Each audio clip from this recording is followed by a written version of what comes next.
അടുത്തതായിട്ട് പാട്ട് പാടുവാനായിട്ട് sister Linda ജോസഫിനെ ലൈനിലേക്ക് ക്ഷണിച്ചുകൊള്ളുന്നു.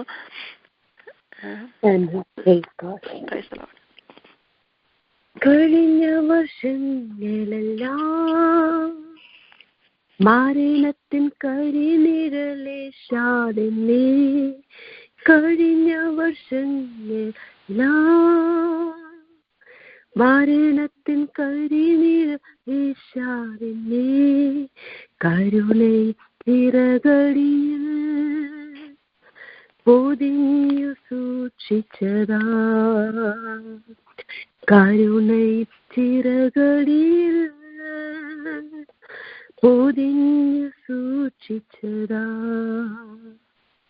നന്ദിയ നിറഞ്ഞു മനമേ, നന്മ നിറഞ്ഞ മഹോന്നതനാം, നന്ദിയ നിറഞ്ഞ മനമേ, നന്മ നിറഞ്ഞ മഹോന്നതനാം യേശുരാജനെ എന്നും സ്തുതിപ്പിൻ, യേശുരാജനെ എന്നും സ്തുതിപ്പിൻ. ശൂന്യതയിൽ നടുവിൽ ജീവനും ഭക്തിക്കും വേണ്ടതെല്ലാം, ശൂന്യതയിൽ നടുവിൽ ജീവനും ഭക്തിക്കും വേണ്ടതെല്ലാം ക്ഷേമമായി ഏകിയല്ലേ, ജയത്തോടെ നടത്തിയതാ, ക്ഷേമമായി ഏകിയല്ലേ, ജയത്തോടെ നടത്തിയതാ, നന്ദിയാൽ നിറഞ്ഞു മനമേ, നന്മ നിറഞ്ഞ മഹോന്നതനാം, നന്ദിയാൽ നിറഞ്ഞു മനമേ, നന്മ നിറഞ്ഞ മഹോന്നതനാം യേശുരാജനെ എന്നും സ്തുതിപ്പാൻ, യേശുരാജനെ എന്നും സ്തുതിപ്പാൻ. ഗോതമ്പ് പോലെന്നെയും പാറ്റിടുവാൻ ശത്രു അണഞ്ഞിടുമ്പോൾ, ഗോതമ്പ് പോലെന്നെയും പാറ്റിടുവാൻ ശത്രു അണഞ്ഞിടുമ്പോൾ, താളടിയാകാതെന്റെ വിശ്വാസം കാത്തതിനാ, താളടിയാകാതെന്റെ വിശ്വാസം കാത്തതിനാ, നന്ദിയ നിറഞ്ഞു മനമേ, നന്മ നിറഞ്ഞ മഹോന്നതനാ, നന്ദിയാൽ നിറഞ്ഞു മനമേ, നന്മ നിറഞ്ഞ മഹോന്നതനാ യേശുരാജനെ എന്നും സ്തുതിപ്പാൻ, യേശുരാജനെ എന്നും സ്തുതിപ്പീൻ. അസാധ്യമായതെല്ലാം കർത്താവ് സാധ്യമായി മാറ്റിയല്ലോ, അസാധ്യമായതെല്ലാം കർത്താവ് സാധ്യമായി മാറ്റിയല്ലോ, അത്യന്തം കൈപ്പായതും സമാധാനമാക്കിയല്ലോ,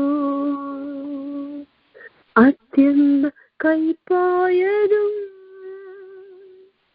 സമാധാനമാക്കിയല്ലോ,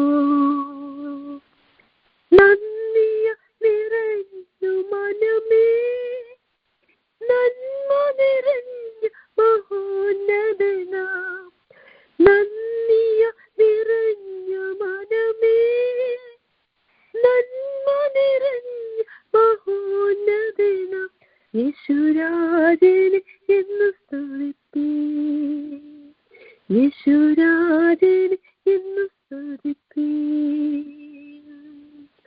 കഴിഞ്ഞ വർഷങ്ങളെല്ലാം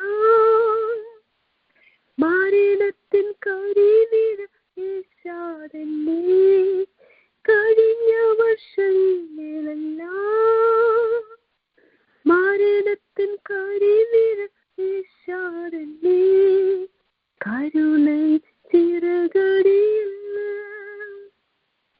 പൊതിഞ്ഞു സൂക്ഷിച്ചതാ കരുണை ചിറകടിയിൽ പൊതിഞ്ഞു സൂക്ഷിച്ചതാ നന്ദിയാൽ നിറഞ്ഞു മനമേ നന്മ നിറഞ്ഞു മഹോന്നതനാ നന്ദിയാൽ നിറഞ്ഞു മനമേ നന്മ നിറഞ്ഞു മഹോന്നതനാ യേശുരാജനെ എന്നും സ്തുതിപ്പേ യേശുരാജനെ എന്നും സ്തുതിപ്പേ യേശുരാജനെ എന്നും സ്തുതിപ്പേ.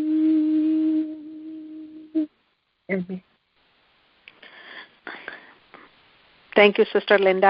അനുഗ്രഹിക്കപ്പെട്ട ആ ഗാനത്തിനായിട്ട് ഞാൻ ദൈവത്തെ സ്തുതിക്കുന്നു, സ്തോത്രം ചെയ്യുന്നു. കഴിഞ്ഞ വർഷങ്ങളിലൊക്കെ കർത്താവ് നമ്മളെ കരുതിയ വിധങ്ങളെ ഓർത്ത് നമുക്ക് ദൈവസന്നിധിയിൽ നന്ദിയുള്ളവരായി ദൈവ യേശുരാജന് നന്ദി പറഞ്ഞുകൊണ്ട് നമുക്കിരിക്കുവാൻ കർത്താവ് നമ്മളെ സഹായിക്കട്ടെ. നമ്മുടെ ജീവിതത്തിന്റെ അവസ്ഥകൾ പല രീതിയിൽ ആ പാട്ടിൽ കൂടെ ദൈവത്തിന്റെ പരിശുദ്ധാത്മാവ് നമ്മളെ ഓർമ്മപ്പെടുത്തിയല്ലോ. Thank you so much sister Linda. ദൈവം അനുഗ്രഹിക്കട്ടെ. വീണ്ടും അനേകർക്ക് അനുഗ്രഹമായിട്ട് ദൈവം ഉപയോഗിക്കട്ടെ. അടുത്തായിട്ട് ദൈവത്തിന്റെ വചനം നമ്മളോട് ഇന്ന് സംസാരിക്കാൻ വേണ്ടി പാസ്റ്റർ ഷിബു തോമസ് ആണ്. ദൈവത്തിന്റെ ദാസനെ ഓർത്ത് നമുക്ക് പ്രാർത്ഥിക്കാം. നമുക്ക് ആവശ്യമായ ദൂത് തന്നെ നൽകി നമ്മളോട് ദൈവത്തിന്റെ പരിശുദ്ധാത്മാവ് സംസാരിക്കേണ്ടതിന് വേണ്ടി ദൈവത്തിന്റെ സന്നിധിയിൽ നമ്മളെ സമർപ്പിച്ചുകൊണ്ട് ദൈവസന്നിധിയിലായിരിക്കാം. പാസ്റ്റർ ലൈനിലുണ്ട്. കർത്താവിന്റെ പരിശുദ്ധ നാമം ഇന്ന് രാത്രി വാഴ്ത്തപ്പെടുമാറാകട്ടെ. ഒക്ലഹോമ പ്രയറിലായിരിക്കുന്ന എല്ലാ മാന്യ ദൈവദാസിദാസന്മാർക്കും ക്രിസ്തുയേശുവിന്റെ നാമത്തിലുള്ള സ്നേഹ വന്ദനത്തെ അറിയിക്കുന്നു. ഈ 2023 അവസാന ദിവസങ്ങളിലേക്ക് എത്തിയിരിക്കുന്ന ഈ സമയത്ത് നിങ്ങളുമായി ദൈവവചനം പങ്കുവെക്കുവാൻ ദൈവം ഒരു പ്രാവശ്യം കൂടി അവസരം തന്നുവല്ലോ. അത് ഓർത്തും കർത്താവിന് സ്തോത്രം ചെയ്യുന്നു. ഒക്ലഹോമ പ്രയറിലെ പ്രവർത്തനങ്ങളെ ഈ വർഷക്കാലവും ആ ദിവസം മുതൽ ഇതുവരെയും ദൈവം ജയോത്സവമായി നടത്തിയത് ഓർത്ത് കർത്താവിന് നന്ദി പറയുന്നു. ഓരോ സെഷനുകളും വിവിധ ഭാഷകളിൽ ലീഡ് ചെയ്യുവാൻ, പ്രസംഗിക്കുവാൻ, പാട്ടുകൾ പാടുവാൻ ഒക്കെ ദൈവം അതാത് സമയത്ത് അവിടുത്തെ ദാസിദാസന്മാരെ ആത്മനിയോഗത്തോടെ ഒരുക്കുകയും കർത്താവിന്റെ കൃപ അവരുടെ മേൽ പകരുകയും ചെയ്തുവല്ലോ. അതിനായി കർത്താവിനെ സ്തുതിക്കുന്നു. പ്രിയ കർത്തദാസൻ സാജംബദറിനായി, വിശ്വസനായി, കുഞ്ഞുങ്ങൾക്കായി സ്തോത്രം. പ്രിയ മാതാവിനെ ഓർക്കുന്നു. വളരെ ഉത്സാഹത്തോടും എരിവോടും കൂടെ കർത്താവിന്റെ വേലയ്ക്ക് അവർ ചുമൽ കൊടുക്കുന്നുവല്ലോ. അനേകർക്ക് ആശ്വാസമായി പ്രയർ ലൈനിൽ കൂടെ ദൈവവചനം മറ്റുള്ളവരെ അറിയിക്കത്തക്കവണ്ണം സാഹചര്യം ഒരുക്കി അനേകരുടെ കൂട്ടായ്മയ്ക്കും വിവിധ സഭകളെ, വിശ്വാസിക സമൂഹത്തെ ഒരുമിച്ച് നിർത്തി ഇത് കൊണ്ടുപോകുവാൻ ദൈവം കൊടുത്തിരിക്കുന്ന പ്രത്യേക കൃപയ്ക്കും അതിനുള്ള വിളിക്കുമായി സ്തോത്രം. ദൈവസഭകൾക്കും ദേശത്തിനും അവർ ഉത്തരവാദിത്തത്തോടെ ഏറ്റെടുത്തിരിക്കുന്ന ഓരോ പ്രവർത്തനങ്ങൾക്കും അവരിൽ കൂടെ ചെയ്തെടുക്കുന്ന എല്ലാ അനുഗ്രഹിക്കപ്പെട്ട പ്രവർത്തനങ്ങളെ ഓർത്തും ദൈവത്തിന് നന്ദി പറയുകയും അത് നിമിത്തമുള്ള എല്ലാ ആത്മീയ അനുഗ്രഹങ്ങളും ആ കുടുംബത്തിനുണ്ടാകട്ടെ എന്ന് ആശംസിക്കുന്നു, പ്രാർത്ഥിക്കുന്നു. ദൈവം അവരെ ധാരാളമായി സഹായിക്കട്ടെ, മാനിക്കട്ടെ. നമുക്ക് ദൈവവചനത്തിലേക്ക് നമ്മുടെ ചിന്തകളെ കൊണ്ടുപോകാം. നല്ല പാട്ടുകളും ഒക്കെ നാം കേട്ട് കർത്താവിനെ സ്തുതിച്ചുകൊണ്ടിരിക്കുകയായിരുന്നല്ലോ. ഇനിയും 10 ദിവസമാണ് കർത്താവ് ആയുസ് തരുന്നെങ്കിൽ ഈ വർഷം നമ്മുടെ മുമ്പിലുള്ളത്. ഒരു പുതിയ വർഷം ഓരോ പ്രാവശ്യവും നമുക്ക് ലഭിക്കുമ്പോഴും വളരെ ആവേശത്തോടെ നാം ആ വർഷത്തെ സ്വാഗതം ചെയ്യും. ദൈവത്തിന് വേണ്ടി വൻ കാര്യങ്ങൾ ചെയ്യുവാനുള്ള തീരുമാനങ്ങളും പ്രതിഷ്ഠകളും ഒക്കെ നാം എടുക്കും. എന്നാൽ എത്രത്തോളം അതിലൊക്കെ നമുക്ക് ഉറച്ചു നിൽക്കുവാൻ കഴിഞ്ഞിട്ടുണ്ട് എന്ന് വ്യക്തിപരമായി അവരവർക്ക് മാത്രമേ കഴിയുകയുള്ളൂ. എങ്കിലും ദൈവം ഇത്രത്തോളം നമ്മെ ആയുസ്സോടെ ആരോഗ്യത്തോടെ നിർത്തിയല്ലോ. അതിന് കർത്താവിന് നന്ദി പറയുന്നു. വളരെ സുപരിചിതമായ ഒരു വേദഭാഗം ഈ വർഷത്തിന്റെ അവസാന ദിവസങ്ങളിൽ നിങ്ങൾക്കായി വായിക്കുവാൻ എനിക്ക് ആത്മാവിൽ നിയോഗമുണ്ട്. എപ്പോഴും കേൾക്കുന്ന പ്രസംഗമാണെങ്കിലും ഇതിൽ കൂടെ ഒരു സന്ദേശം നിങ്ങളുമായി പങ്കുവെക്കുവാനാണ് ഞാൻ കർത്താവ് ശരണപ്പെടുന്നത്. അടുത്ത വർഷക്കാലവും കർത്താവ് നമുക്ക് ആയുസ് തരുന്നുവെങ്കിൽ വളരെ ഉത്സാഹത്തോടെ ആവേശത്തോടെ മുന്നോട്ട് പോകുവാനും ദൈവം നിങ്ങളെ സഹായിക്കുമാറാകട്ടെ. നമുക്ക് വായിക്കാം ഹബക്കൂക്ക് പ്രവാചകന്റെ പുസ്തകം 3-ാം അധ്യായത്തിന്റെ 17 മുതൽ 19 വരെയുള്ള വാക്യങ്ങൾ. ആ 3 വാക്യങ്ങൾ നമുക്ക് ചേർന്ന് വായിക്കാം. Habakkuk chapter 3 verse 17 through 19.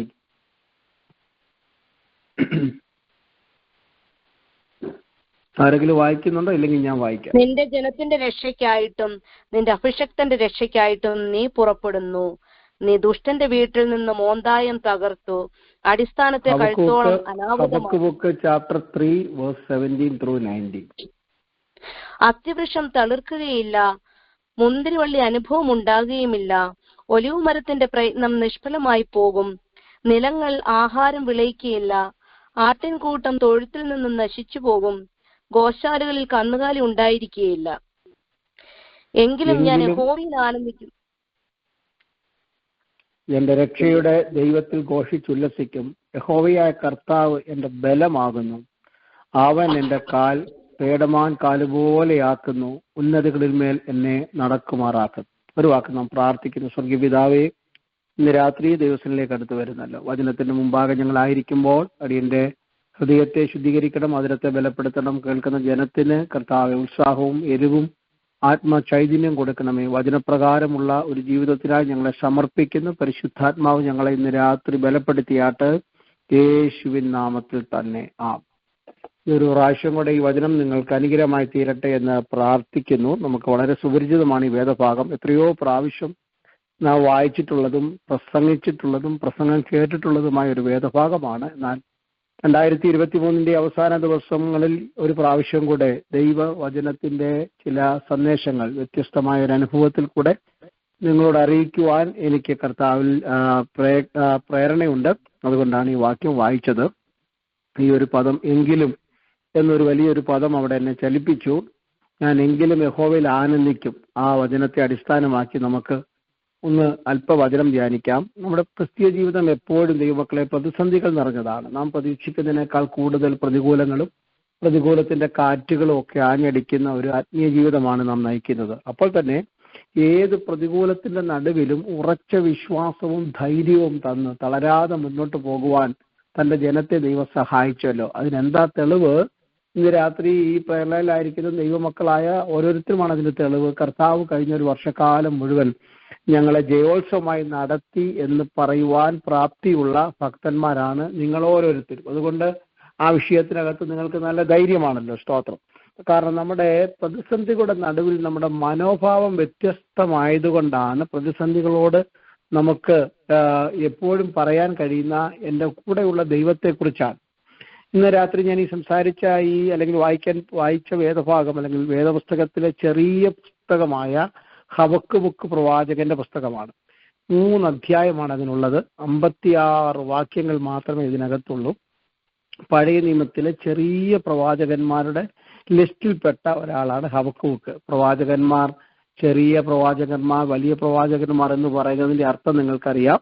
അവരുടെ പ്രവചന കാലഘട്ടമാണ്. പ്രവചനത്തിന്റെ ഗാംഭീര്യമോ പ്രവചനത്തിന്റെ വാക്കുകളുടെ ശക്തിയൊന്നുമല്ല ചെറിയ വലിയ പ്രവാചകന്മാരെ നിശ്ചയിക്കുന്നത്. അവർ പ്രവചിച്ച കാലഘട്ടം. യെശയ്യാവും യിരെമ്യാവും യെഹെസ്കേലും ദാനിയേലും ഒക്കെ ദീർഘവർഷങ്ങൾ പ്രവചന ശുശ്രൂഷയ്ക്ക് അവസരങ്ങൾ ഉണ്ടായിട്ടുണ്ട്. എന്നാൽ മറ്റുള്ള സെഫന്യാവ്, ഹഗ്ഗായി, സക്കരിയാവ്, മലാക്കി തുടങ്ങിയ പ്രവാചകന്മാർ ചെറിയൊരു കാലഘട്ടത്തിലാണ് ശുശ്രൂഷിച്ചത്. അതുകൊണ്ടാണ് അവരെ ചെറിയ പ്രവാചകന്മാരെന്നറിയപ്പെടുന്നത്. ഈ ഹബക്കൂക്ക് യിരെമ്യാവിന്റെയും യെഹെസ്കേലിന്റെയും ഒക്കെ കണ്ടംപററിയാണ്, സമകാലികനാണ്. അതുകൊണ്ട് ഇന്ന് രാത്രി ഞാൻ ഈ ഹബക്കൂക്ക് പുസ്തകത്തെക്കുറിച്ചുള്ള ഒരു വചന പഠനമല്ലാത്തത് കൊണ്ട് ആ ഭാഗത്തേക്കൊന്നും പ്രവേശിക്കാതെ നമ്മുടെ ഈ വാക്യത്തെ നമുക്ക് ഒന്ന് ധ്യാനിച്ച് പ്രാർത്ഥിക്കാനാണ് കർത്താവ് ശരണപ്പെടുന്നത്. അനേക ഭക്തന്മാരെ ക്രിസ്തു വിശ്വാസത്തിലേക്ക് ആകർഷിക്കുകയും അനേകരുടെ വിശ്വാസയാത്രയിൽ അവർക്ക് ഉറപ്പും ബലവും ധൈര്യവും ഒക്കെ ചെയ്ത ഒരു അടിസ്ഥാനപരമായ ഒരു വേദഭാഗം ഈ പുസ്തകത്തിലുണ്ട്. നമുക്കും സുപരിചിതമാണ്. ആ വേദവാക്യമാണ് ഹബക്കൂക്ക് പ്രവാചകന്റെ പുസ്തകത്തിന്റെ അടിസ്ഥാന വാക്യം എന്ന് നമുക്കറിയാം. അത് മറ്റൊന്നുമല്ല, ഹബക്കൂക്ക് 2:4 വാക്യമാണ്. നീതിമാൻ വിശ്വാസത്താൽ ജീവിക്കും, അല്ലെങ്കിൽ എന്റെ നീതിമാൻ വിശ്വാസത്താൽ ജീവിക്കും. അപ്പോസ്തലനായ പൗലോസ് ഈ വാക്യത്തിൽ ആവേശം കൊണ്ട് തന്റെ ലേഖനങ്ങളിൽ 3 പ്രാവശ്യം ഈ വചനം ആവർത്തിക്കുന്നുണ്ട്. വലിയ ആവേശമായിരുന്നു പൗലോസിന് ഈ ഹബക്കൂക്ക് പ്രവാചകന്റെ ഈ വാക്യം ഒന്ന് എടുത്തിട്ട് തന്റെ ഹൃദയത്തിനകത്ത് കത്തുന്ന അഗ്നി പോലെ താൻ കൊണ്ടു നടന്നിട്ട് താൻ ലേഖനം എഴുതിയപ്പോൾ 3 കാലഘട്ടങ്ങളിൽ എഴുതിയ ലേഖനത്തിലും ഈ വാക്യം താൻ ഉദ്ധരിച്ചിട്ടുണ്ട്. അതിനവിടെ 3 അർത്ഥങ്ങൾ നമുക്ക് കണ്ടെത്താം. ഒന്നാമതായി റോമാലേഖനം 1-ാം അധ്യായത്തിന്റെ 17-ാം വാക്യമാണ്. വാക്യങ്ങൾ വായിക്കേണ്ട, നിങ്ങൾ കുറിച്ചു വെച്ചാൽ മതി. റോമർ 1:17 ഇവിടെ അപ്പോസ്തലനായ പൗലോസ് പറയുന്നുണ്ട്, കാരണം വിശ്വാസത്താൽ എന്റെ നീതിമാൻ വിശ്വാസത്താൽ ജീവിക്കും. അത് പറയാൻ കാരണം വിശ്വാസത്താൽ നീതീകരണം പ്രാപിച്ചവരെ കുറിച്ചാണ് ആ റോമാലേഖനത്തിൽ പറയുന്നത്. പാപത്തിന്റെ പടുകുഴിയിൽ നിന്ന്, ശാപത്തിന്റെ കെട്ടിൽ നിന്ന് ക്രിസ്തുവേശുവിലുള്ള വിശ്വാസത്താൽ പാപത്തിന്റെ കറ മാറി ശാപത്തിന്റെ കെട്ടഴിഞ്ഞ് നീതിയുടെ മാർഗത്തിലേക്ക് പ്രവേശിച്ച ദൈവമക്കൾ, അല്ലെങ്കിൽ വിശ്വാസത്താൽ നീതീകരണം പ്രാപിച്ചവർ, അവരുടെ തുടർന്നുള്ള ജീവിതവും എങ്ങനെയാണെന്ന് ചോദിച്ചാൽ പൗലോസിന് ഉത്തരമുണ്ട്. നീതിമാൻ വിശ്വാസത്താൽ ജീവിക്കും. എങ്ങനെയാണ് രക്ഷിക്കപ്പെട്ടവരുടെ ജീവിതയാത്ര മുന്നോട്ട് പോകുന്നത്? നീതിമാൻ വിശ്വാസത്താൽ ജീവിക്കും. അത് ഹബക്കൂക്കിന്റെ പ്രവചനത്തിൽ നിന്ന് എടുത്താണ് തന്നെ അത് ആവേശം കൊള്ളുന്നത്. വീണ്ടും ഗലാത്യ ലേഖനം 3-ാം അധ്യായത്തിന്റെ 11-ാം വാക്യം നാം വായിക്കുമ്പോൾ, ഗലാത്യർ 3:11, ന്യായപ്രമാണത്തിന്റെ പ്രവൃത്തികളെല്ലാം നിർജീവമായി പോയെന്നും, അല്ലെങ്കിൽ ന്യായപ്രമാണം പരാജയപ്പെട്ടിടത്ത് ക്രിസ്തുവിൽ കൂടെയുള്ള രക്ഷയാണ് നമുക്ക് ഉദ്ധാരണം തന്നത് എന്ന് പറഞ്ഞ് താൻ സ്ഥാപിച്ചു വന്നിട്ട് പറയുകയാണ്, ന്യായപ്രമാണം പരാജയപ്പെട്ടിടത്ത് നീതിമാൻ വിശ്വാസത്താൽ ജീവിക്കും.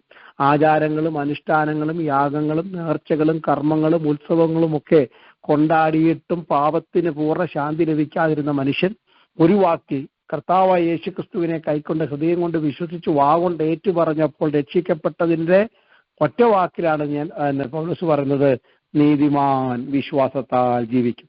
വീണ്ടും മുന്നോട്ട് പോയി എബ്രായ ലേഖനം 10-ാം അധ്യായം അതിന്റെ 38-ാം വാക്യം, എബ്രായർ 10:38, എബ്രായർ 10:38 അപ്പോസ്തലനായ പൗലോസ് വാഗ്ദത്തം പ്രാപിക്കുന്നവരെ കുറിച്ചാണ് പറഞ്ഞു വരുന്നത്. എബ്രായ വിശ്വാസികളുടെ മനസ്സ് തകർന്നും ഇടിഞ്ഞുമൊക്കെ ഇരിക്കുമ്പോൾ കർത്താവിനെ കൈക്കൊണ്ടിട്ട് വിശ്വാസത്തിന് വേണ്ടി ഇറങ്ങി തിരിച്ചിട്ട് നിന്ദകള്, അപമാനങ്ങളായി, കൂത്തുകാഴ്ചയായി മാറി, തടവിലായി, ഇങ്ങനെയുള്ള പ്രതിസന്ധികള്, സമ്പത്തുകളൊക്കെ ഒത്തിരി നഷ്ടം വന്നു. അവരോട് പറയാണ്, നിങ്ങൾക്ക് വാഗ്ദത്തം ചെയ്ത വിശ്വസ്തനായ ദൈവമാണ്, പൂർണ്ണ സഹിഷ്ണുതയോടെ നിങ്ങൾ ജീവിക്കണം, കാരണം കർത്താവ് വരുവാൻ അടുത്തിരിക്കുന്നുവല്ലോ എന്ന് പറഞ്ഞിട്ട് 38-ാം വാക്യത്തിൽ പറയാണ്, കർത്താവിന്റെ വരവ് അടുത്തിരിക്കാൻ നീതിമാൻ വിശ്വാസത്താൽ ജീവിക്കും.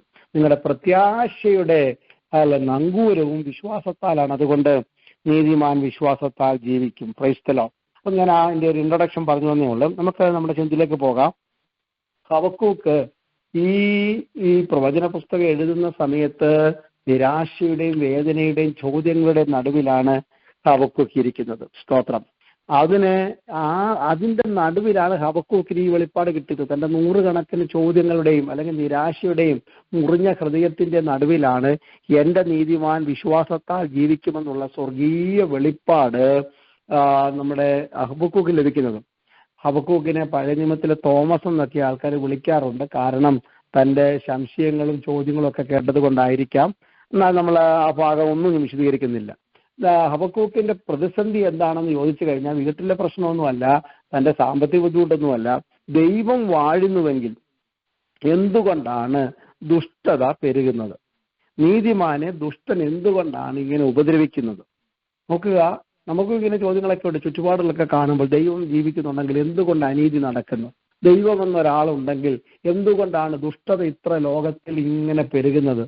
ദൈവ മക്കളുടെ നടുവിലും അല്ലെങ്കിൽ ലോകക്കാരുടെ നടുവിലും ഒക്കെ ഇത്ര അധാർമികതയും അസന്മാർഗതയും ഒക്കെ പെരുകാൻ കാരണം ദൈവം ഇതൊന്നും കാണുന്നില്ലയോ?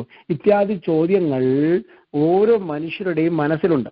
എന്നാൽ എന്റെ നീതിമാൻ വിശ്വാസത്താൽ ജീവിക്കുമെന്നുള്ള ആഴമേറിയ വെളിപ്പാട് ഈ ഹബക്കൂക്കിന് കിട്ടിക്കഴിഞ്ഞപ്പോൾ താൻ തുടങ്ങിയത് 2-ാം അധ്യായം ഒക്കെ നമ്മൾ വായിക്കുമ്പോൾ അറിയാലോ. 1-ാം അധ്യായം വിഭ്രമരാഗത്തിലാണ്, അല്ലെങ്കിൽ നിരാശയുടെയും വേദനയുടെയും പതർച്ചയുടെയും ആകുലതയുടെയും ട്യൂണിലൊക്കെ പാട്ട് തുടങ്ങിയിട്ട് ഒടുവിൽ കൊണ്ടെത്തിക്കുമ്പോൾ തന്ത്രിനാദത്തോടെ ആഘോഷത്തോടെ ഒരു സ്വർണഗീതം പാടിയാണ് ഹബക്കൂക്ക് തന്റെ പുസ്തകം അവസാനിപ്പിക്കുന്നത്. അപ്പം 1-ാം അധ്യായം തൊട്ട് നാം 3-ാം അധ്യായം വരെ തുടർമാനമായി വായിച്ചാൽ കണ്ണുനീര്, വിലാപം ഒക്കെ ആഘോഷമായി മാറുന്ന, ചോദ്യങ്ങളൊക്കെ ഉത്തരം കിട്ടി ആനന്ദിക്കുന്ന, തകർച്ചകളൊക്കെ ആശ്വാസമായി മാറുന്ന, ഉഴർച്ചകളൊക്കെ ഉന്നത അവസ്ഥകളിലേക്ക് എത്തുന്ന ഒരു പ്രത്യേക അനുഭവം നമുക്ക് ഈ ഹബക്കൂക്കിന്റെ പുസ്തകത്തിൽ കൂടെ കാണുവാൻ കഴിയും.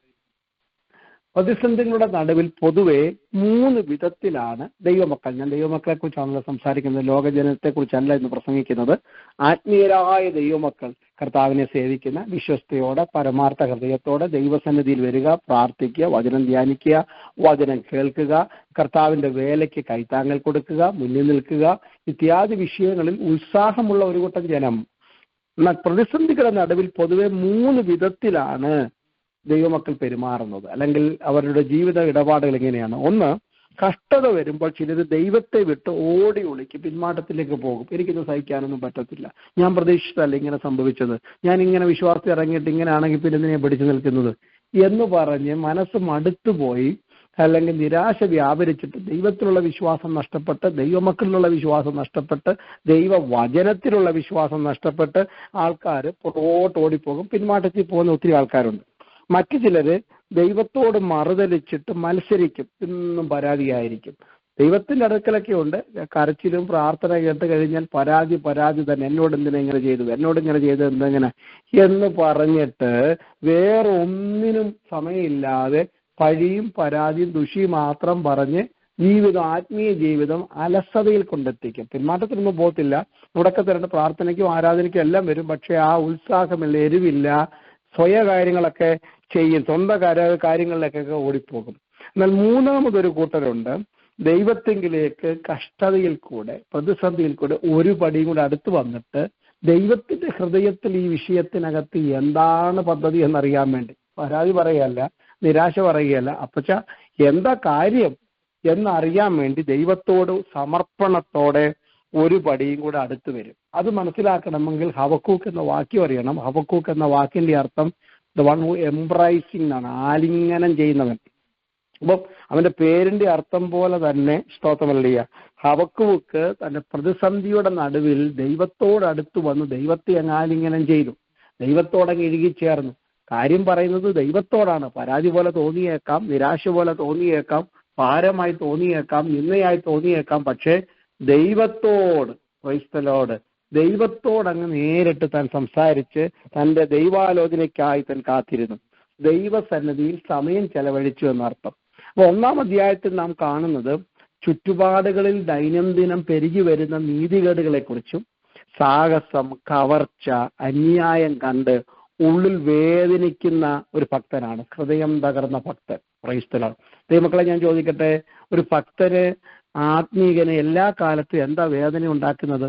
അന്നുള്ള ആഹാരം കിട്ടാഞ്ഞിട്ടാണ്, കുഞ്ഞുങ്ങളുടെ ഭാവിയെക്കുറിച്ചാണ്. അതൊക്കെ നമ്മുടെ ജനത്തിലൊക്കെ വേദനയുണ്ട്, ഇല്ലെന്ന് ഞാൻ പറയുന്നില്ല. എപ്പോഴും ഇവിടെ എല്ലായിടത്തും പറയുന്ന പോലെ ഒരു വശത്തെ അല്ലെങ്കിൽ ഞാൻ മറന്നിട്ടല്ല, മറുവശം സംസാരിക്കുന്നത്.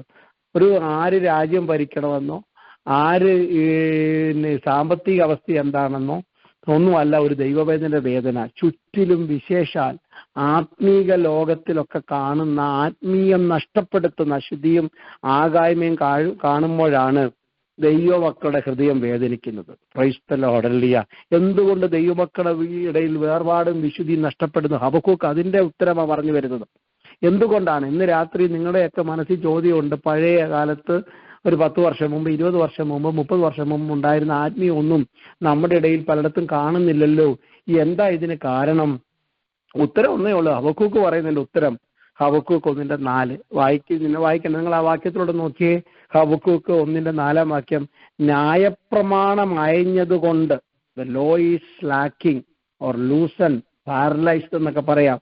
ന്യായപ്രമാണത്തിന് അയവ് വന്നു. മുറുകെ പിടിച്ചിരുന്ന വചനം, ശക്തിയുള്ള വചനം, മൂർച്ചയേറിയ വചനം, ഹല്ലേലൂയ, കരുത്തുള്ള വചനം, വിവേചിക്കുന്ന വചനമൊക്കെ അയച്ചു കൊടുത്തു. ന്യായപ്രമാണത്തെ അല്ലെങ്കിൽ ദൈവവചനത്തിന് അയവ് വരുത്തിയതാണ് ആത്മീയരുടെ ഇടയിൽ ദുഷ്ടത പെരുകാൻ കാരണം. ഒരിക്കൽ നമ്മൾ ഉയർത്തിപ്പിടിച്ച ആത്മീയ സത്യങ്ങൾക്ക്, മൂല്യങ്ങൾക്ക് നമ്മൾ ഇളവ് കൊടുത്തു. അയ്യം വിളിച്ച് നിലവിളിച്ചിട്ടും ഉത്തരം കിട്ടാത്തത് കൊണ്ട് പ്രവാചകന്റെ മനസ്സ് മടുത്തു പോവുകയാണ്. Price the Lord. അങ്ങനെയാണ് 2-ാം അധ്യായത്തിലേക്ക് വരും. 1-ാം അധ്യായത്തിൽ തന്റെ ഹൃദയം വേദനിക്കുന്നത് ആത്മീയത്തിന്റെ അധപ്പതനം കണ്ടിട്ടാണ്, സാഹസം കണ്ടിട്ടാണ്. ന്യായപ്രമാണം അയഞ്ഞു പോയല്ലോ, ഇതാ വേദനിക്കുന്നത്. സ്തോത്രം.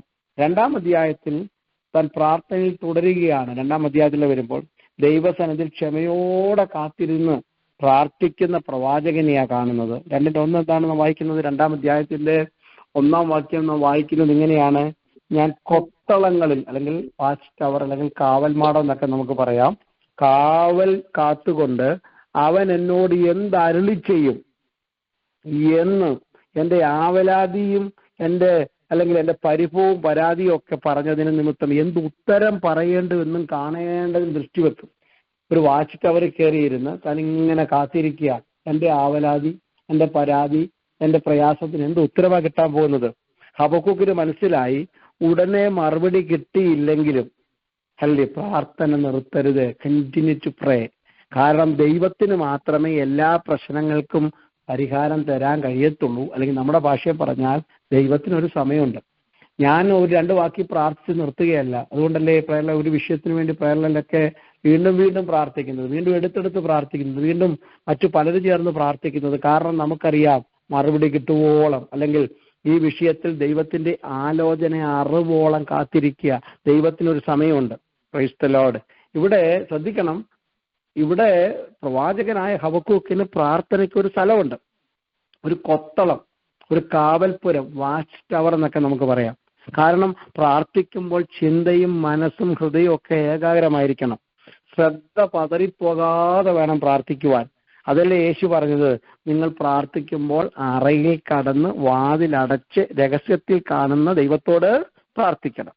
ഈ പ്രാർത്ഥനയ്ക്ക് വേണ്ടി ഒരു മുറി പണിതുകൊണ്ട് വരുന്ന കാര്യമല്ല ഈ പറഞ്ഞു വരുന്നത്. പ്രത്യേകിച്ച് ഒരു മുറിയും കൂടെ അപ്പർ റൂം കൂടെ പണിയുന്ന കാര്യമല്ല ഞാൻ ഈ പറഞ്ഞു വരുന്നത്. സ്തോത്രമല്ലിയ പ്രാർത്ഥനയ്ക്ക് തടസ്സം വരുന്ന എന്തൊക്കെ വിഷയങ്ങളുണ്ടോ അതിനെയൊക്കെ അകറ്റി നിർത്താൻ പറ്റിയ ഒരു സാഹചര്യം കണ്ടുപിടിക്കണം, ഒരു സ്ഥലം കണ്ടുപിടിക്കണം. അത് നടന്നായാലും ഇരുന്നായാലും ഇനി കിടന്നാണേലും പ്രാർത്ഥിക്കുമ്പോൾ പ്രാർത്ഥന അലങ്കോലപ്പെടുന്ന, പ്രാർത്ഥനയ്ക്ക് തടസ്സം വരുന്ന, ഏകാഗ്രതയെ നഷ്ടപ്പെടുന്ന സകലത്തെയും മാറ്റി നിർത്തുന്നതാ നമ്മുടെ ആത്മീയ ജീവിതത്തിലെ കൊത്തളം, വാച്ച് ടവർ എന്ന് പറയുന്നത്. ഈ പ്രയറിലൊക്കെ ഇരുന്ന് നിങ്ങൾ പ്രാർത്ഥിക്കുമ്പോൾ ഏകാഗ്രതയോടെ പ്രാർത്ഥിക്കണം. വേറൊന്നിനും എൻഗേജ് ആയരുത്, ഡിസ്റ്റർബ് ആകരുത്. 1 മണിക്കൂറോ അരമണിക്കൂറോ 2 മണിക്കൂറോ പ്രാർത്ഥിക്കുമ്പോൾ അതിൽ തന്നെ ഫോക്കസ് ചെയ്ത് പ്രാർത്ഥനയോടെ, സ്തോത്രത്തോടെ, ജാഗരത്തോടെ, ഗാനത്തോടെ, വചനധ്യാനത്തോടെ, ഏകാഗ്രതയോടൊക്കെ ഇരിക്കണം. Price the Lord. അങ്ങനെ പ്രാർത്ഥിച്ച് ഏകാഗ്രമായി കൊത്തളത്തിൽ ഇരിക്കുന്ന ഭക്തന് ഒരു സന്ദേശം ലഭിക്കുകയാണ്. പ്രാർത്ഥനയിൽ തനിക്കൊരു ദൂത് ലഭിക്കുകയാണ്. തന്റെ ചോദ്യത്തിന്റെ ഉത്തരം പോലെ, തന്റെ ആവലാതിയുടെ ഉത്തരം പോലെ, തന്റെ വേദനയുടെ ഉത്തരം പോലെ തനിക്കൊരു ഉത്തരം ലഭിക്കുകയാണ്. എന്താണത്?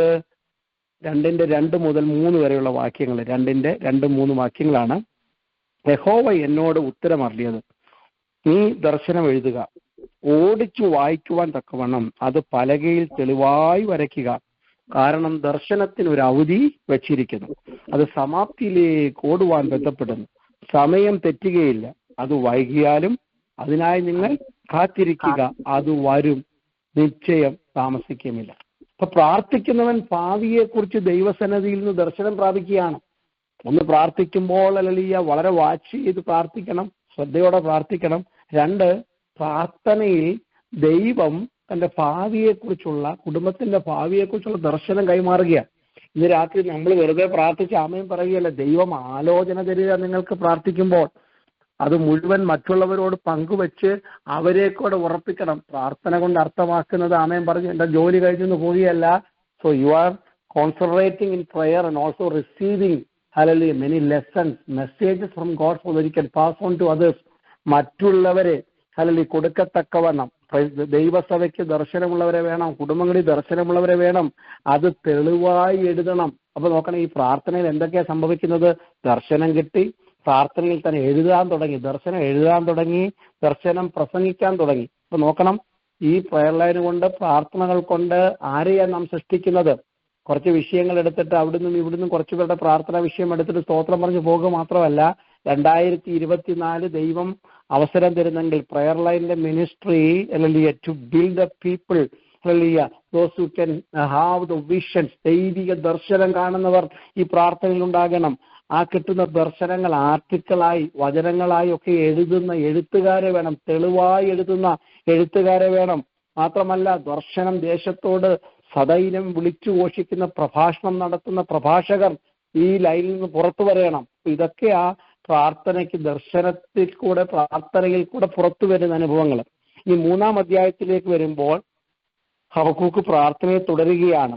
അവിടെ ഞാൻ ആദ്യമേ പറഞ്ഞ് വിഭ്രമരാഗത്തിൽ നിന്നൊരു പദമാണ് ഉപയോഗിച്ചിരിക്കുന്നത്. വിഭ്രമരാഗത്തിൽ അല്ലെങ്കിൽ ഹെബ്രായ ഭാഷയിലെ ഷിഗിനോത്ത് എന്നാ പറയുന്നത്. ഷിഗിയോനോത്ത് എന്ന് പറഞ്ഞാൽ വിവിധ വിചാര വികാരങ്ങളുടെ ബഹുത്വത്താൽ ആവർത്തിച്ച് ഏങ്ങലടിച്ച് കരയുകയാണ്. മോർണിംഗ് ആൻഡ് വീപ്പിംഗ് എന്നൊക്കെ പറയാം. വിലാപരാഗഗീതമാണ്.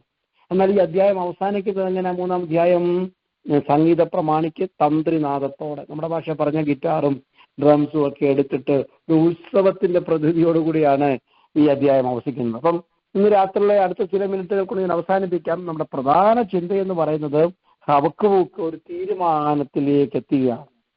ഈ പ്രതിസന്ധികളൊക്കെ ഉണ്ട്.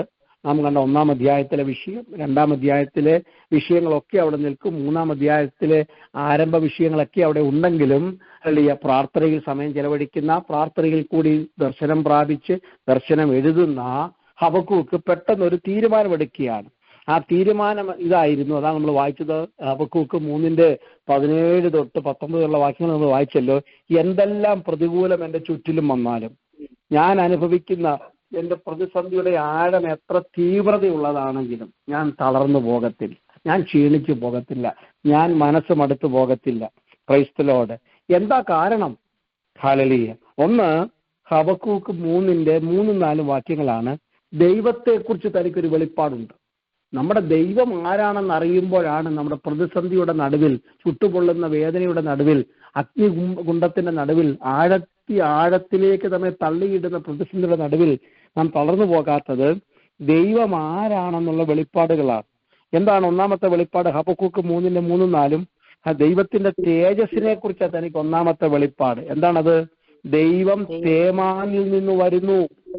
ദൈവം തേമാനിൽ നിന്ന് വരുന്നു. തേമാൻ എന്ന സ്ഥലം ഏശാവിന്റെ മകൻ എലിഫാസിന്റെ മകനാണ്. അവന്റെ പേരിൽ പണിതിരിക്കുന്ന ഒരു പട്ടണമായിരുന്നു ഏദോം പട്ടണം. ആ പട്ടണത്തിനൊരു പേരാണ് തേമാൻ. യിരെമ്യാവ് 49:7 വാക്യത്തിൽ വായിക്കുമ്പോൾ നമ്മൾ ഇങ്ങനെ കാണുന്നുണ്ട്. യിരെമ്യാവ് 49:7 വാക്യത്തില് ജ്ഞാനികളും വിവേകികളും പാർത്തിരുന്ന ഒരു നാടാണ് തേമാൻ എന്ന് പറഞ്ഞ സ്ഥലം. അപ്പൊ നോക്കണം, ഒന്ന് ദൈവം തേമാനിൽ നിന്ന് വരുമ്പോൾ ദൈവം സർവജ്ഞാനിയാണെന്നുള്ള വെളിപ്പാടാണ്. Praise the Lord. എന്റെ പ്രതിസന്ധിയുടെ നടുവിൽ ഞാൻ എന്തുകൊണ്ടാണ് ക്ഷീണിച്ചു പോകാത്തത്, മനം മടുത്തു പോകാത്തത്? ദൈവത്തെക്കുറിച്ചുള്ള ഒന്നാമത്തെ വെളിപ്പാട് ദൈവം തേമാനിൽ നിന്ന് വരുന്നു. അർത്ഥം ദൈവം സർവജ്ഞാനിയാണ്, സകലതും അറിയുന്ന ദൈവം. ഹല്ലേലൂയ. സകലതും അറിയുന്ന ഒരു ദൈവമാണ് എന്റെ മുമ്പിലുള്ളത്. ഞാൻ അറിയാത്തത് ദൈവത്തിനറിയാം, ലോകത്തിനറിയാത്തത് ദൈവത്തിനറിയാം. ആരംഭവും അവസാനം അറിയുന്ന ദൈവമാണ് ഇറങ്ങി വരുന്നത്. തേമാനിൽ നിന്ന് ഇറങ്ങി വരുന്ന ദൈവം. ഹല്ലേലൂയ. 2, പരിശുദ്ധൻ പാറാൻ പർവ്വതത്തിൽ നിന്ന് വരുന്നു. പരിശുദ്ധൻ പാറാൻ പർവ്വതത്തിൽ നിന്ന് വരുന്നു. എന്താണ് ഈ പാറാൻ പർവ്വതം? ആവർത്തനം 33:2 പാറാൻ സീനായ് മലയുടെ ഒരു ഭാഗമാണ്. അവിടെ വെച്ചാണ് മോശയ്ക്ക് അഗ്നിമയമായ പ്രമാണം എഴുതി കിട്ടിയത്. അപ്പം എന്തുകൊണ്ടാണ് ഹബക്കൂക്ക് ഇപ്പോൾ ധൈര്യപ്പെടുന്നതിന്റെ കാരണം? ഒന്നാമത്തെ കാരണം സകലവും അറിയുന്ന സർവജ്ഞാനിയായ ദൈവത്തെക്കുറിച്ച് എനിക്ക് മനസ്സിലായി. 2, ദൈവത്തിന്റെ വചനത്തെക്കുറിച്ചുള്ള വെളിപ്പാട്. ഹല്ലേലൂയ. ഇന്ന് രാത്രി ഞാൻ ആത്മാവിൽ പറയട്ടെ, ദൈവത്തിന്റെ ആ ജ്ഞാനത്തെക്കുറിച്ചും ദൈവവചനത്തിന്റെ ശ്രേഷ്ഠതയെയും കുറിച്ചുള്ള അറിവാണ്. Price the Lord. ഹല്ലേലൂയ. നമുക്ക് ഇന്ന് രാത്രി ധൈര്യത്തോടെ പറയാം, എന്റെ പ്രതിസന്ധികളിൽ ദൈവത്തിന്റെ പ്രവൃത്തി വെളിപ്പെട്ടിരിക്കും. അതുകൊണ്ടാണ് ഞാൻ പതറിപ്പോകാത്തത്. നമ്മുടെ പ്രതികൂലത്തിന്റെ നടുവിൽ പ്രത്യക്ഷമാകുന്ന ദൈവത്തിന്റെ തേജസ്. മോശയ്ക്ക് വേണ്ടി, ദാവീദിനു വേണ്ടി, സ്തേഫാനസിന് വേണ്ടിയൊക്കെ ദൈവം തന്റെ തേജസ്സോടെ ഇറങ്ങി വന്നില്ലേ? ഹല്ലേലൂയ. അപ്പം ഒന്നാമത് കിട്ടിയ വെളിപ്പാട് ദൈവത്തിന്റെ തേജസ്സിനെ കുറിച്ചും വചനത്തെക്കുറിച്ചുള്ള വെളിപ്പാടാണ്. 2, ഹബക്കൂക്കിന് രണ്ടാമത് കിട്ടിയ വെളിപ്പാട് ദൈവത്തിന്റെ വീര്യപ്രവൃത്തി, മൈറ്റി വർക്ക്സിനെ കുറിച്ചുള്ള വെളിപ്പാടാണ്. ഹബക്കൂക്ക് 3:5 തൊട്ട് 10 വരെയുള്ള വാക്യങ്ങളാണ് ദൈവത്തിന്റെ പ്രവൃത്തിയെക്കുറിച്ച്. കഴിഞ്ഞ കാലങ്ങളിൽ ദൈവം തന്റെ ജനത്തിന് വേണ്ടി പ്രവർത്തിച്ച വഴികൾ ഓരോന്നോരോന്നായി ഹബക്കൂക്ക് ഓർക്കുകയാണ്. ആഴി പിളർന്നത്, പർവ്വതങ്ങൾ കൊലിഞ്ഞത്, ഭൂമി വിറച്ചത് ഒക്കെ തന്റെ ഓർമ്മയിൽ ഇങ്ങനെ തെളിഞ്ഞു വരികയാണ്. അപ്പോൾ തന്നെ ദൈവത്തിന് വിരോധമായി മറുതലിച്ച് പാപം ചെയ്ത പിറുപിറുത്ത ജനത്തോട് ദൈവം തന്റെ ശിക്ഷ കൊടുത്തതും മഹാമാരി അയച്ചതും കോപം അഗ്നി കൊണ്ട് ഇടപെട്ട വിധങ്ങളൊക്കെ തന്റെ ചിന്തയിൽ ഇങ്ങനെ തെളിവായി വരികയാണ്.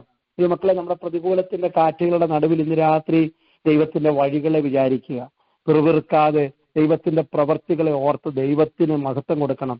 നാഥൻ നടത്തിയ വഴികൾക്കായി സ്തോത്രം, നാഥൻ നടത്തിയ വഴികൾക്കായി സ്തോത്രം. 2023 ഓരോ ദിവസവും ജയോത്സവമായി ദൈവം ഞങ്ങളെ നടത്തിയല്ലോ എന്നോർത്ത് ദൈവത്തിന് നന്ദി പറയണം. അപ്പോൾ രണ്ടാമത്തെ വെളിപ്പാട് ദൈവത്തിന്റെ പ്രവൃത്തികളെ കുറിച്ചുള്ള വെളിപ്പാടാണ്.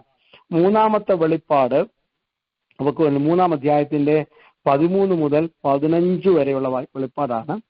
3-ാം അധ്യായത്തിന്റെ 13 മുതൽ 15 വരെ ഗോഡ് വിൽ വർക്ക് അഗെയിൻ. ദൈവം ഇനിയും പ്രവർത്തിക്കും. He continue his work.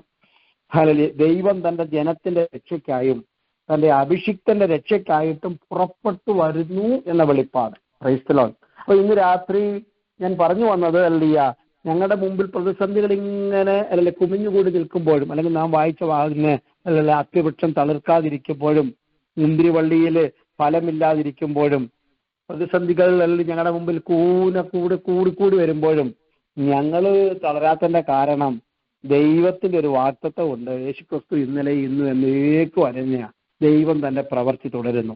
Hallelujah. ഇന്നത്തെ ഇരുട്ട് മാറും, ഇന്നത്തെ അന്ധകാരം മാറും, ഇന്നത്തെ കഷ്ടത മാറും, ഇന്നത്തെ നിന്ന മാറും. ദൈവത്തിന്റെ തേജസ് ഞങ്ങളുടെ മേൽ ചൊരിയപ്പെടും. Price the Lord. അപ്പം 4-ാമത്തെ വെളിപ്പാട് ഹല്ലേലൂയ ഹബക്കൂക്ക് 3:16. ഞാൻ 3 വെളിപ്പാട്. എന്തുകൊണ്ടാണ് ഹബക്കൂക്ക് തന്റെ നിരാശയുടെ നടുവിൽ ഞാൻ ദൈവത്തിൽ ആനന്ദിക്കുമെന്ന് പറഞ്ഞതിന്റെ കാര്യമാണ് ഞാൻ ഓർപ്പിച്ചത്. 4-ാമത്തെ വെളിപ്പാട് ഹബക്കൂക്ക് 3:16. യഹോവ കഷ്ട ദിവസത്തിൽ യഹോവ തന്റെ ശക്തി നമുക്ക് വേണ്ടി അയക്കും. അവിടെ വായിക്കുന്നത് rest in the day of trouble. കഷ്ട ദിവസത്തിൽ വിശ്രമിക്കണം. പ്രതികൂലം വരുമ്പോൾ പതറിപ്പോകുകയല്ല, മറിച്ച് ദൈവത്തിൽ വിശ്രമം കണ്ടെത്തണം. അർത്ഥം മൗനമായിരുന്ന് മൗനമായിരുന്ന് ദൈവം ആരാണെന്നറിയണം. 2:20 വാക്യത്തിലുണ്ട്, യഹോവ തന്റെ വിശുദ്ധ മന്ദിരത്തിലുണ്ട്, സർവ്വഭൂമിയും അവന്റെ മുമ്പിൽ മൗനമായിരിക്കട്ടെ. കിടന്ന് വെള്ളമൊക്കെയല്ല. Be still and know that our God is a great God. 57-ാം സംഘത്തിൽ 1-ാം വാക്യത്തിൽ എന്താ പറയുന്നത്? ദൈവമേ, ഞാൻ അങ്ങയെ ശരണം പ്രാപിക്കുന്നു. അതെ, ഈ ആപത്ത് ഒഴിഞ്ഞു പോകുവോളം ഞങ്ങൾ അവിടുത്തെ ചിറകിന്റെ നിഴലിൽ ശരണം പ്രാപിക്കുന്നു. ഏത് കഷ്ടത്തിലും മൗനമായിരുന്ന് ദൈവത്തിന് സ്തുതി പാടുവാൻ, ദൈവത്തിന്റെ വൻകൃപകളെ ധ്യാനിപ്പാൻ ഭാഗ്യം ലഭിച്ചവരാണ് ഭക്തന്മാർ. Price the Lord. ഇന്ന് രാത്രി ഞാൻ എൻ്റെ വാക്കുകൾ വേഗം അവസാനിപ്പിക്കാം. തുടർന്ന് ഭക്തൻ പറഞ്ഞ ആ പദം കൂടെ ഒന്ന് പറഞ്ഞേക്കാം. എൻ്റെ ജീവിതയാത്ര നിങ്ങൾക്കറിയണമോ? പ്രതിസന്ധികളുടെ എണ്ണം പറഞ്ഞ് നിങ്ങളോട് പറയാൻ എനിക്ക് സാക്ഷ്യമുണ്ട്. ആ സാക്ഷ്യത്തിന്റെ നടുവിൽ നിന്നുകൊണ്ട് ഞാൻ ദൈവത്തിൽ ആനന്ദിക്കുന്നു എന്ന് പറയുവാൻ എന്താ കാരണം? ഹബക്കൂക്ക് 3:17 തൊട്ട് 19 വരെ നാം വായിച്ച പ്രാരംഭ വാക്യങ്ങൾ. ഇവിടെ 6 സാഹചര്യങ്ങൾ പ്രതികൂലമാണ്. എന്താണ് പ്രവാചകൻ വിളിച്ചു പറയുന്നത്? ഒന്ന്, അത്യവൃക്ഷം തളയ്ക്കയില്ല.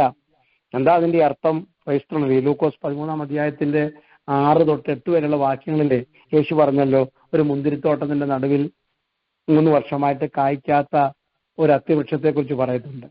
എത്ര അധ്വാനിച്ചിട്ടും വെള്ളവും വളവും കൊടുത്തിട്ടും കായ്ക്കാത്ത അത്തി, എത്ര കഠിന പ്രയത്നം ചെയ്തിട്ടും കഷ്ടപ്പെട്ടിട്ടും പ്രയോജനമില്ലാത്ത ഫലം ലഭിക്കാത്ത അവസ്ഥകൾ. ഇതല്ലേ പലപ്പോഴും നമ്മുടെ ജീവിതത്തിൽ അത്തിവൃക്ഷം തളർക്കുന്നില്ല. അധ്വാനിക്കുന്നുണ്ട്, വളം കൊടുക്കുന്നുണ്ട്, പ്രാർത്ഥിക്കുന്നുണ്ട്, വെള്ളം ഒഴിക്കുന്നുണ്ട്, വചനം കൊടുക്കുന്നുണ്ട്, ഉപദേശം കൊടുക്കുന്നുണ്ട്, കയ്യെ പിടിച്ചുകൊണ്ട് നടക്കുന്നുണ്ട്, എന്നിട്ടും കായ്ക്കാത്ത അത്തികളുടെ പോലെ അനുഭവങ്ങൾ. യെശയ്യാവ് 32:21 വായിക്കുന്നത്, ഹിസ്കിയാവിന്റെ രോഗം മാറുവാൻ ഒരു അത്തിപ്പഴക്കട്ട ക്രൈസ്തവരുടെ ഒരു അത്തിപ്പഴത്തിന്റെ ക്രീമായിട്ടത്. ജീവിതത്തിൽ രോഗശാന്തിയുടെ അത്തികൾ പലതും തളർക്കാതിരിക്കുന്നത് കണ്ടിട്ടില്ലേ ഈ വർഷം? പ്രാർത്ഥിച്ച പല രോഗവും മാറിയിട്ടില്ല, ആഗ്രഹിച്ച പലതിനും പ്രാർത്ഥന മറുപടി കിട്ടിയിട്ടില്ല. തളർക്കാത്ത അത്തി പോലെ. പക്ഷേ ഇന്ന് രാത്രി പ്രതിസന്ധിയിൽ തളർന്നു പോകരുത്. ദൈവത്തിന്റെ കരം ചലിക്കുന്നുണ്ട്. 2, മുന്തിരിവള്ളിയിൽ അനുഭവം ഉണ്ടാകുന്നില്ല. എന്താ മുന്തിരിവള്ളി? 104-ാം സങ്കീർത്തനം 15-ാം വാക്യം. മനുഷ്യന്റെ ഹൃദയത്തെ സന്തോഷിപ്പിക്കുന്ന വീഞ്ഞാണ് മുന്തിരി.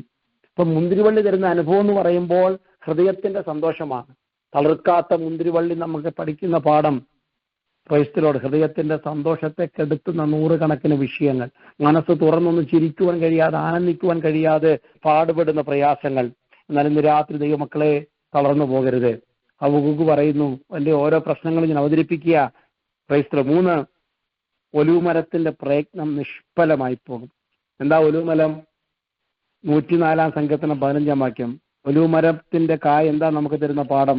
മനുഷ്യന്റെ മുഖത്തെ മിനുക്കുന്ന എണ്ണയാണ് ഒലിവിന്റെ ഫലം. Price the Lord. നമ്മുടെ മുഖം പ്രസാദിക്കുന്ന, ചിരിക്കാൻ പറ്റിയ ഒരു വാർത്തയും കേട്ടെന്ന് വരത്തില്ല. ഒരു പെട്ടെന്നൊന്നും സന്തോഷിക്കാൻ പറ്റിയ ഒരു കാഴ്ചയും കണ്ടെന്ന് വരികയില്ല, തൃപ്തി തരുന്ന ഒരു ഫലവും കണ്ടെന്ന് വരികയില്ല. പക്ഷെ ദൈവത്തിന്റെ ശബ്ദം ഇന്ന് രാത്രി നമ്മോട് സംസാരിക്കുകയാണ്. 4-ാമത് ഹബക്കൂക്കിന്റെ സാഹചര്യം, നിലങ്ങൾ ആഹാരം വിളയിക്കുന്നില്ല. 104-ാം സങ്കീർത്തനം 15-ാം വാക്യം തന്നെ ഉണ്ട്, ഭൂമിയിൽ നിന്ന് മനുഷ്യന്റെ ഹൃദയത്തെ ബലപ്പെടുത്തുന്ന അപ്പം. അപ്പൊ എന്താണ് നിലത്തുനിന്ന് മുളയ്ക്കുന്ന ആഹാരം? ഹൃദയത്തിന് ബലം കൊടുക്കുന്നതാ. അതിന് പകരമായിട്ട് ഇപ്പോഴെന്താ കാണുന്നത്? നിലങ്ങൾ ആഹാരം വിളയ്ക്കുന്നില്ലെന്ന് പറയുമ്പോൾ ഉള്ളിൽ ക്ഷീണിപ്പിക്കുന്ന, നിരാശപ്പെടുത്തുന്ന വാർത്തകൾ. കൈത്താങ്ങൽ തന്ന് ബലപ്പെടുത്താൻ ആരെയും കാണുന്നില്ല. Price the Lord. പക്ഷെ ദൈവത്തിന്റെ സാന്നിധ്യം ഇന്ന് രാത്രി നമ്മുടെ നടുവിലുണ്ട്. 5, ആട്ടിൻകൂട്ടം തൊഴുത്തിൽ വെച്ച് തന്നെ നശിച്ചു പോകുന്ന കാഴ്ച. അതിന്റെ അർത്ഥം മലലിയ അകത്ത് വെച്ച് തന്നെ, തൊഴുത്തിനകത്ത് വെച്ച് തന്നെ, അകത്ത് വെച്ച് തന്നെ മുളയിലെ നുള്ളിക്കളയുന്ന നശിച്ചു പോകുന്ന നാശനഷ്ടങ്ങൾ, അകത്തെ പ്രശ്നങ്ങൾ, മുറിയിലെ തകർച്ചകൾ, വേദനകൾ. Price the Lord. ഹല്ലേലൂയ. ആട്ടിൻകൂട്ടത്തെ ചിതറിച്ചു കളയുന്ന, ആത്മീയ ലോകത്തിൽ ആട്ടിൻകൂട്ടത്തെ വിഘടിപ്പിച്ചു കളയുന്ന ശക്തികൾ. യഹോവയുടെ ഇടയനായി കൂടെ ഉണ്ടല്ലോ എന്നൊക്കെ നാം പറയുമ്പോഴും ഈ പ്രതിസന്ധി മുന്നിൽ നിൽക്കുകയാണ്. 6-ാമത്തത്, ഗോശാലയിൽ കന്നുകാലി ഉണ്ടായിരിക്കുകയില്ല. ഒഴിഞ്ഞ തൊഴുത്തുകളാണ്, ജീവിതത്തിലെ ശൂന്യതകളാണ്, ആത്മീയ ശൂന്യതകൾ. ഈ ഗോശാല, കന്നുകാലി, കാള എന്നൊക്കെ പറയുമ്പോൾ ചുമട് ചുമക്കുന്നതാണല്ലോ, നിലമുഴുതുന്നവരാ. പക്ഷെ ഇന്നെല്ലാം ശൂന്യമാണ്. അല്ലെ, ഭാരം വഹിച്ചവര് തളർന്ന് മാറി നിൽക്കുന്നു, നിലമുഴുത് വിത്ത് വിതച്ചവർ മാറി നിൽക്കുന്നു. എല്ലാം കൈമോശം വന്ന് ഞെരുക്കങ്ങളും ബുദ്ധിമുട്ടുകളും മാത്രം. പക്ഷെ എങ്കിലും നമ്മളത് പറയാനാ വന്നത്, ഈ വിപരീത സാഹചര്യങ്ങളുടെ നടുവിൽ ഭക്തർ വിശ്വാസം പ്രഖ്യാപിക്കുന്നു.